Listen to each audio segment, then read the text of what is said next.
கொண்டாடும் வகையில் சர்வதேச சுற்றுலா மையமான கன்னியாகுமரியில் சுற்றுலா பயணிகள் முக்கடல் சங்கமத்தில் சூரிய உதயத்தை குடும்பத்துடன் குவிந்து ரசித்தனர்.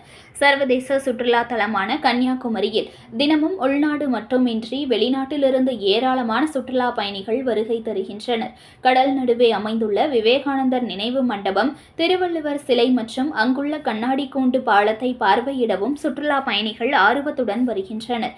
கோடை விடுமுறை துவங்கியுள்ள நிலையில் கன்னியாகுமரி வரும் சுற்றுலா பயணிகளின் எண்ணிக்கை அதிகரித்துள்ளது. சூரியன் உதயத்தை பார்வையிட அதிகாலை முதல் முக்கடல் சங்கமத்தில் ஆயிரக்கணக்கான சுற்றுலா பயணிகள் குவிந்தனர்.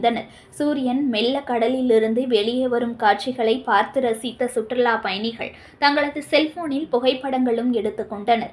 மேலும் கன்னியாகுமரி பகவதி அம்மன் கோவிலிலும் சன்செட் பாயிண்ட் பகுதியிலும் சுற்றுலா பயணிகளின் கூட்டம் அதிக அளவில் காணப்பட்டது.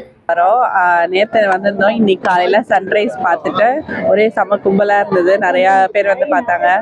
நிறைய ஃபுல்லா எல்லாம் கூட்டமா இருந்ததுனால நல்லா ஆனாலும் பார்த்தோம்.